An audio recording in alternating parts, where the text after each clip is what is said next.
You shouldn't sign that." The words didn't belong in that room, and for a moment, no one moved. Not even Ethan Caldwell, whose hand hovered just inches above the polished silver pin resting beside a $200 million contract. The boardroom on the 42nd floor was silent in the way only powerful places could be, thick with money, expectation, and the quiet confidence of men who believed they controlled outcomes. And yet the voice had cut through it all, soft but precise, like it had been waiting for the exact second to be heard. Ethan didn't look up immediately, because men like him never reacted too quickly, not in front of investors, not in front of competitors, not in front of a deal that would be announced across every major financial network by morning. But his fingers stopped, just barely, and that hesitation alone was enough to shift the air. Around the table, tailored suits exchanged brief glances, subtle smirks forming as they traced the interruption back to its source. A young woman standing near the far wall, holding a tray with 2 untouched cups of coffee that had long since gone cold. She wasn't supposed to be part of this moment, not part of any moment that mattered, just another waitress moving quietly through a room built for decisions far above her pay grade, invisible by design, efficient by necessity, and yet she hadn't moved since she spoke. Clara Whitmore stood still, her posture calm, her expression unreadable, as if she hadn't just disrupted a transaction larger than anything most people would see in a lifetime. Ethan finally lifted his eyes, slowly, deliberately, the way a man does when deciding whether something is worth acknowledging. And when he saw her, really saw her, there was a flicker of something unfamiliar, not annoyance, not yet, but curiosity edged with disbelief. "Excuse me," he said, his voice even, controlled, carrying the kind of authority that had closed deals across continents and built an empire measured in billions. No one laughed. Not yet, because the tone mattered more than the words, and his tone said this could still be dismissed, still be corrected, still be reduced to a minor disruption. Clara didn't step forward, didn't apologize, didn't look down the way most people did when caught out of place in a room like this. She simply shifted her gaze from the contract to Ethan himself and said, just as quietly, "If you sign that, you're not gaining control, you're giving it away." This time, the silence broke, a few restrained chuckles slipping out. One investor leaning back in his chair, as if the moment had finally become amusing, something to laugh about later over drinks, because the idea that a waitress could understand, let alone challenge, a deal structured by top-tier attorneys and analysts was absurd on its face. Ethan allowed a small smile, the kind that never reached his eyes, and leaned back slightly in his chair, studying her now with a different kind of attention, not because he believed her, but because she had crossed a line most people wouldn't even see. "Do you even know what this deal is?" he asked, calm, measured, giving her just enough rope to reveal her ignorance.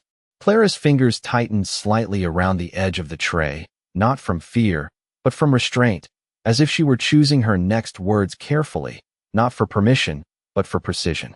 "I know enough," she said, her voice steady, "to see what you missed." And for the first time since she spoke, Ethan's smile faded, not completely, just enough to leave a trace of something colder behind, something sharper, because men like him didn't mind being questioned, but they did mind the possibility, however small, that the question might matter. He turned his gaze back to the contract, just for a second, just long enough for the room to assume he was dismissing her, and yet his hand didn't move back to the pen. It hovered there, suspended between decision and doubt, as the weight of her words settled in a place he didn't fully understand yet, a place that had nothing to do with authority and everything to do with instinct, the kind that had built his empire in the first place, the kind that whispered when something wasn't right, even when everything on paper said it was. The room did not return to normal after that. It shifted, subtly at first, like a current changing direction beneath still water, and Ethan felt it before he understood it, the way a seasoned investor senses risk before numbers confirm it. He leaned forward again, not to sign, but to read, his eyes scanning the first page of the contract with a precision that had made him feared in every negotiation room he had ever entered. Yet this time something was different, not in the document, but in the silence around him, because no one spoke, no one joked, and even the men who had laughed seconds earlier now watched him with quiet curiosity. Clara had not moved, still standing near the wall, still holding that tray as if it anchored her to the moment, her gaze no longer on him but on the contract itself, as though she had already seen where his eyes would land.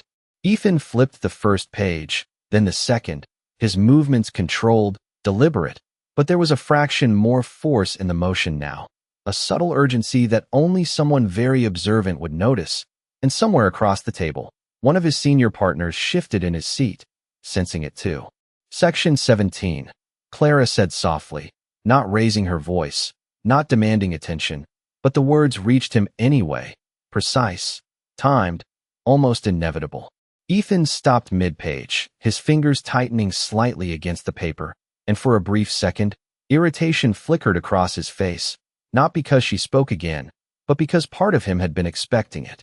He did not respond, not immediately, because acknowledging her would mean admitting she had entered the conversation, and that was not something he granted easily, yet his eyes moved, almost involuntarily, scanning down the page until they found it. Section 17.3. Buried beneath paragraphs of dense legal language, structured in a way that would discourage anyone from reading too closely unless they knew exactly what they were looking for. His jaw tightened, just a fraction, as he slowed, reading each line carefully, then reading it again, and the room felt smaller somehow, the air heavier, as if everyone could sense that something had shifted, but no one yet understood what. It is standard language, one of the investors said, attempting to reclaim the moment, his voice light, dismissive, but it landed flat, because Ethan had not looked up, had not nodded, had not confirmed. He kept reading. Clara finally lowered the tray onto a nearby table, the quiet clink of porcelain against wood barely audible, yet it seemed louder than anything else in the room, because it marked a transition from observer to presence, from background to something else entirely. She took a single step forward, not enough to intrude, just enough to remove the distance that had made it easy to ignore her before. Cross default, she said, almost to herself, but the words were clear, each syllable deliberate, tied to the debt restructuring clause on page 24. Ethan turned the page immediately, faster this time, the calm rhythm of his movements replaced by something sharper, more focused, and as his eyes found the reference section, the pieces began to align in a way that was impossible to dismiss. It was subtle, almost elegant in its design, a chain reaction hidden behind technical language, one clause triggering another, then another, until control shifted not through ownership, but through obligation. He leaned back slowly, the contract still open in front of him, his pen now untouched, forgotten, and for the first time since the meeting began, he exhaled in a way that was not controlled, not calculated, just real. No one spoke. No one dared to break the silence that had settled over the table, because it was no longer the silence of confidence, it was the silence of realization. Ethan finally looked up, not at the investors, not at his legal team, but at Clara, really looking this time, as if recalibrating everything he thought he understood about the room, about the deal, about her. "Who are you?" he asked quietly, not as a challenge, not as a dismissal, but as a question he actually needed answered. And Clara met his gaze without hesitation, her expression calm, steady, almost gentle. "Someone who reads the fine print," she said, and in that moment, the balance in the room shifted completely, not loudly, not dramatically, but undeniably, like a scale that had finally settled after being just slightly off the entire time. The question lingered in the air longer than anyone expected, not because it was difficult, but because it was directed at the one person in the room who was never supposed to be asked anything at all, and Clara did not rush to answer it, not out of hesitation, but out of choice, as if she understood that timing mattered just as much as truth.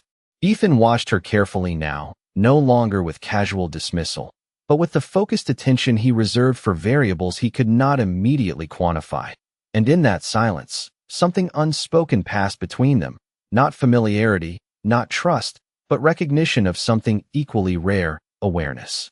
Around them, the others shifted, some impatient, some uneasy, because the meeting had slipped out of its expected structure and no one quite knew how to pull it back. "We can have legal review that clause again," one of the attorneys offered, his voice careful, controlled, attempting to restore order, but Ethan raised a hand slightly, not looking away from Clara, and the suggestion dissolved before it could take shape. He stood then, slowly, the chair behind him sliding back with a soft sound that echoed more than it should have, and walked around the table, not toward the exit, not toward his team, but toward her, closing the distance that had once defined their roles. Clara did not step back, did not shift her posture. She simply waited, her expression unchanged, as if this moment had already played out in her mind long before it happened. "You saw this in seconds," Ethan said, his voice lower now, stripped of its earlier edge, not confrontational, but searching, something my entire team approved over weeks. It was not an accusation, not exactly, but it carried weight, the kind that demanded more than a simple answer. Clara glanced briefly at the open contract on the table, then back at him, and for a moment, there was something softer in her eyes, not sympathy, but understanding, as if she recognized the difference between intelligence and perspective. "You were looking at the opportunity," she said quietly. "I was looking at the pattern." The words settled between them, simple on the surface, but layered with implication, and Ethan felt it. Immediately, the shift from isolated detail to broader design, from numbers to intention. He turned slightly, his gaze drifting back to the contract, but he did not pick it up again, not yet, because something else had taken precedence, something less tangible, but far more important. "Patterns do not appear without experience," he said, almost to himself, then back to her. "Where did you learn to see them like that?" There was no suspicion in his tone now, only curiosity sharpened by necessity, because answers meant control, and control was something he did not surrender easily. Clara exhaled softly, not as a sign of discomfort, but as if releasing a decision she had already made, and for the first time, she looked away, just briefly, her gaze settling on the city skyline visible through the floor-to-ceiling windows, the lights stretching for miles, each one representing a story, a risk, a choice. "From watching people lose everything," she said, her voice still calm, but carrying a quiet weight that did not need explanation, and when she looked back at him, there was no performance in her expression, no attempt to impress, only truth, unpolished and steady. The room remained silent, but it was a different kind of silence now, not filled with expectation, but with recalibration, as if everyone present was adjusting to a new understanding of who held the most valuable insight in the room. Ethan nodded once, slowly, not in agreement, but in acknowledgement, and then he turned back to the table, closing the contract with a deliberate motion that echoed louder than any signature could have. "We are not signing this today," he said, his voice returning to its usual authority, but changed, subtly, shaped by what had just occurred, and as murmurs began to ripple across the room, he did not address them, did not explain, did not justify, because he did not need to. Instead, he reached for the untouched cup of coffee Clara had set down earlier, now completely cold, and held it for a moment, as if considering something beyond the obvious, before setting it back exactly where it had been. When he looked at her again, there was no trace of dismissal left, only a quiet recognition that could not be undone. "You should not be carrying trays," he said, not as a compliment, not as an offer, but as a simple observation, and Clara allowed the faintest hint of a smile, not proud, not surprised, just calm, as if she had heard that sentence before and knew exactly how much it was worth. The shift did not end when the meeting did.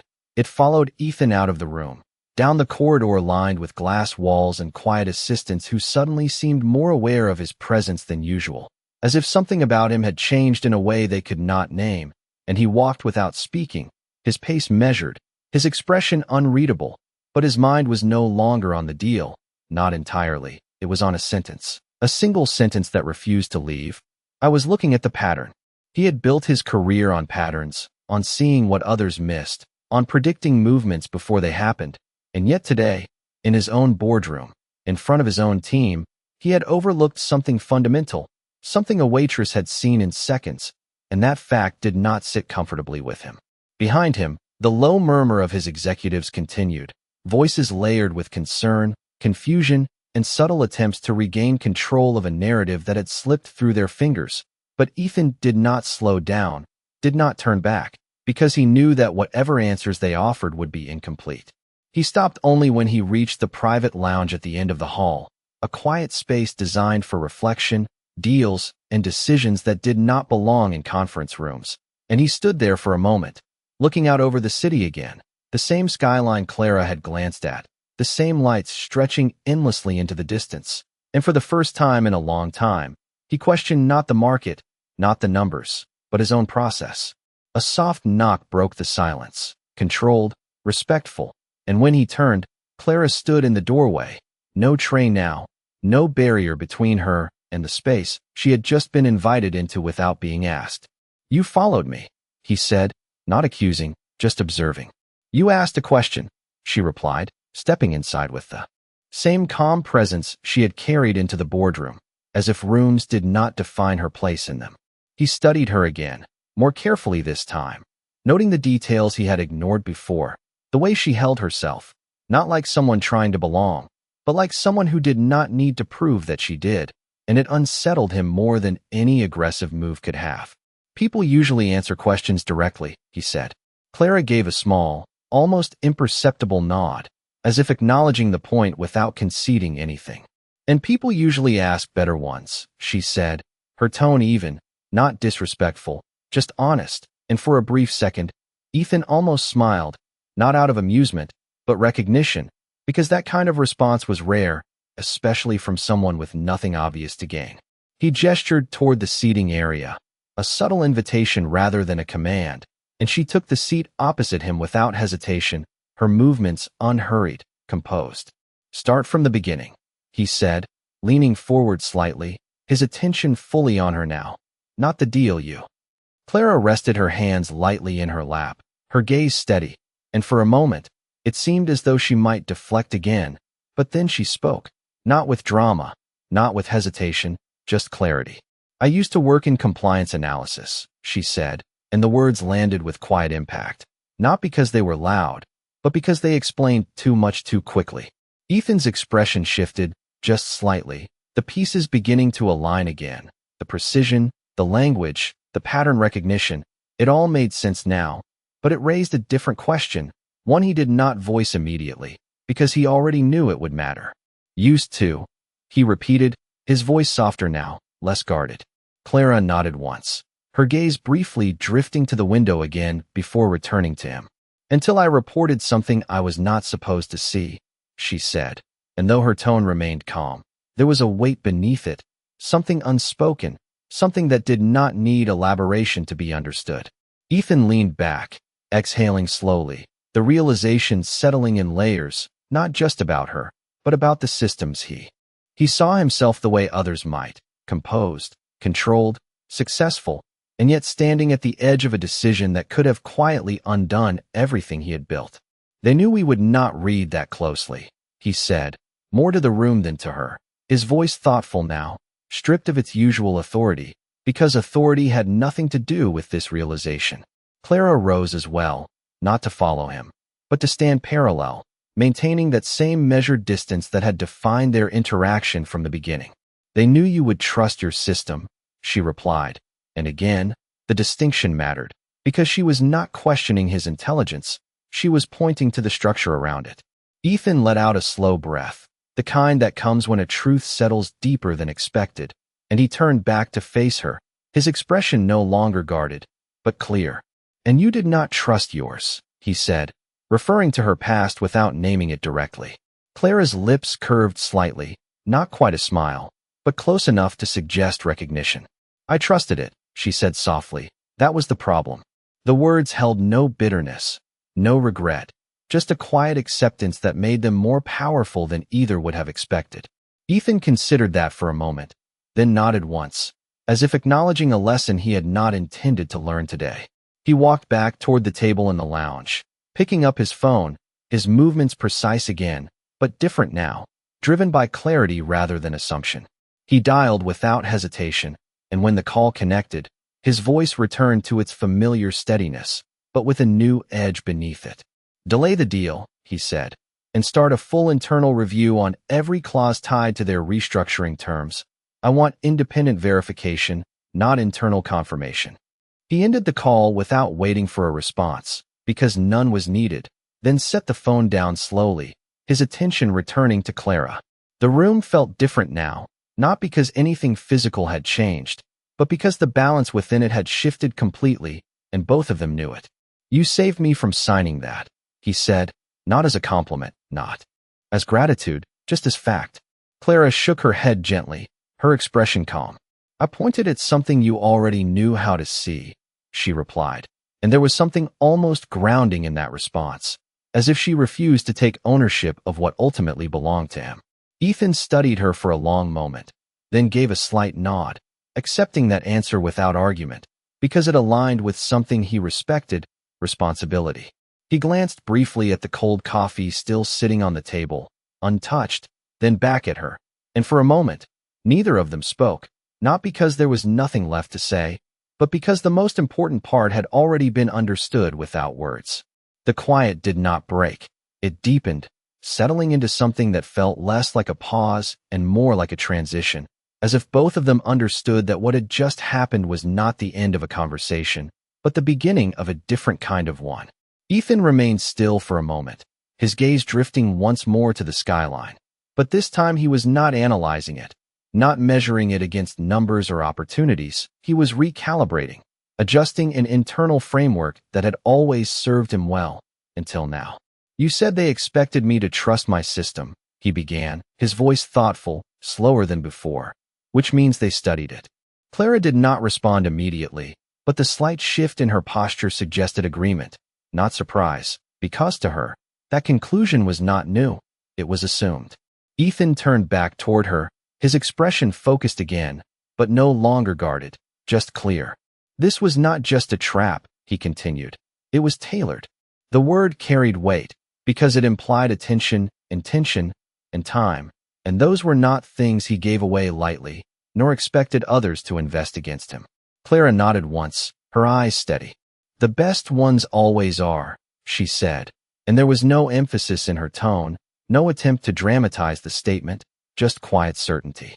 Ethan walked slowly back toward the center of the room, his steps measured, his mind moving faster than his body now, connecting implications, projecting outcomes, and one realization settled heavier than the rest.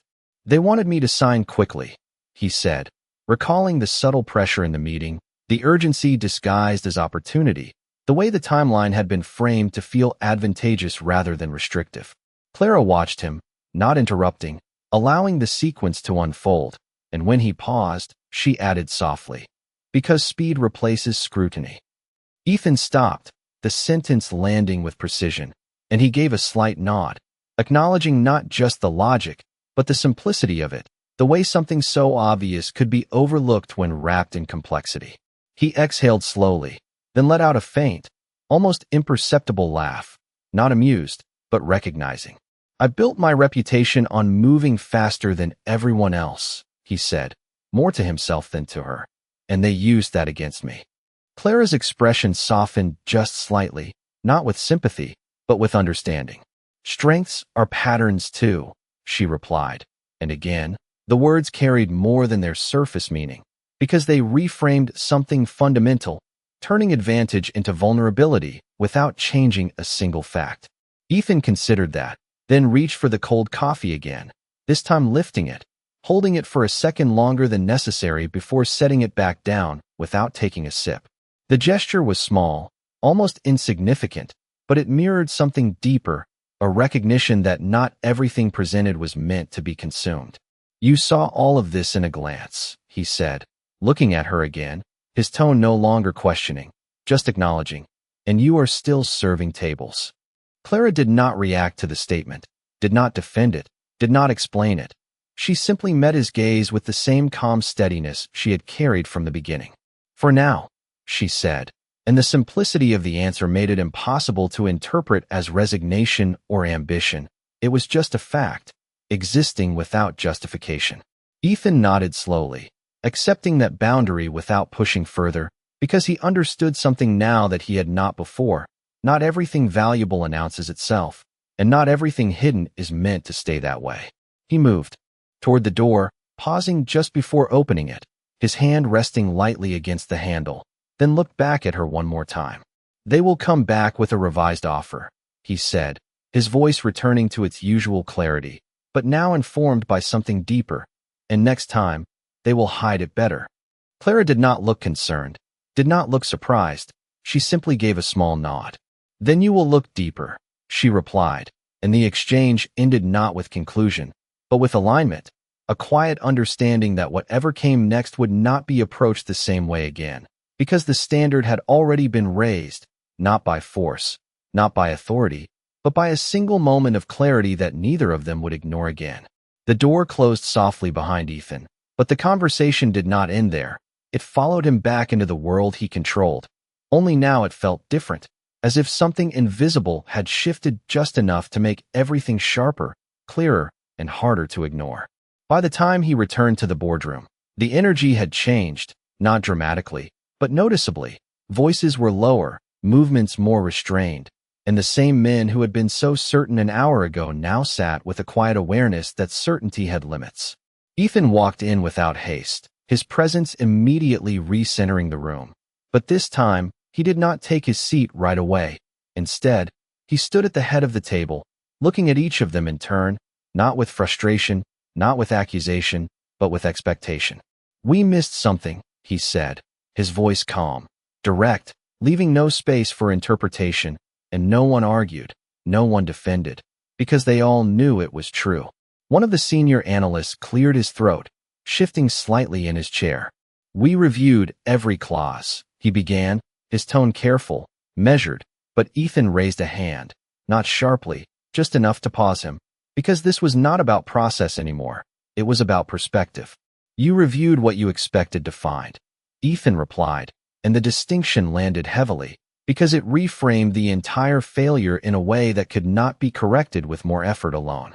He moved slowly around the understanding, and as he read, the structure revealed itself more clearly than before, not just a flaw, but a design, not just a clause, but a sequence, each part reinforcing the next in a way that felt almost invisible unless you knew where to look.